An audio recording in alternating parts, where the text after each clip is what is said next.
जीवन में उनके लिए सबसे प्रिय, शायद परिजनों और परिवारजनों से भी ज्यादा प्रिय उनकी पुस्तकें वो एक बार फिर सजीव हो रही है। ऐसे भावुक क्षण में हम सबके बीच में उपस्थित भारत के महामहिम उपराष्ट्रपति श्रद्धेय जगदीप धनखड़ साहब, मंच पर उपस्थित राजस्थान के महामहिम राज्यपाल आदरणीय हरिभाव बागड़े जी, राजस्थान के सम्माननीय उप मुख्यमंत्री आदरणीय श्री प्रेमचंद जी, आदरणीय घनश्याम तिवारी जी, मंच पर उपस्थित आदरणीय नरपत सिंह साहब, आदरणीय अभिमन्यु सिंह जी,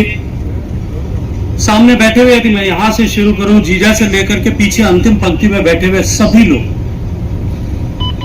जिन सबको मैं लगभग भैरव सिंह जी के परिवारजन के रूप में व्यक्तिगत रूप से जानता हूं, आज इस कार्यक्रम में आप सबका मैं हृदयपूर्वक स्वागत करते हुए अभिनंदन करता हूं। विद्वान अभी आदरणीय घनश्याम जी ने कहा कि वो आधुनिक राजस्थान के निर्माता थे। मैं सिर्फ उसके साथ साथ में इतना जोड़ना चाहता हूं कि वो राजस्थान के निर्माता तो थे ही,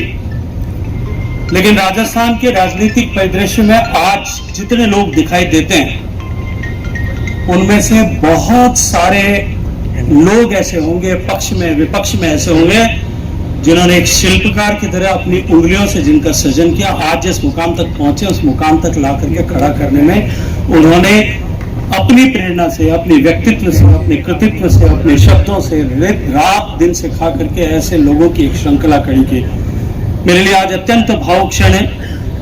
और जब कभी भी भावसा के विषय में बात होती है या जब उनके बारे में चर्चा होती है तो स्मृतियों के तार झंकृत उठते हैं।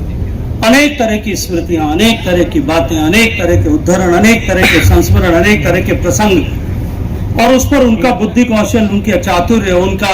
उस विषय को 360 डिग्री में इवेल्युएट करके तुरंत उसकी राजनीतिक समीक्षा करने का हुनर हम सबके सामने आता है। मैं मानता हूं कि आज प्रन्यास ने जो कुछ आदरणीय भैरव सिंह जी की स्मृतियों को सजीव रखने के लिए अब तक किया और आगे जो करेंगे, उसमें अगर मील का पत्थर कोई है तो इस पुस्तकालय की स्थापना है, जिस पुस्तकालय के दर्शन मात्र से माननीय भैरव सिंह जी का जीवन चरित्र हम सबके सामने,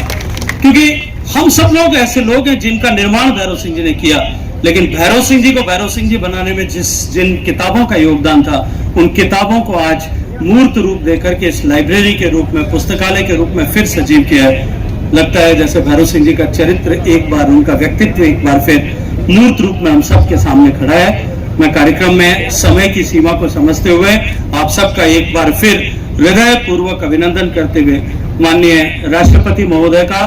इस धरती का पुत्र होने के नाते, राजस्थान का जनप्रतिनिधि होने के नाते, राजस्थान की धरती पर उपराष्ट्रपति के रूप में आपका हृदय पूर्वक स्वागत करता हूं, अभिनंदन करता हूं। बहुत बहुत धन्यवाद।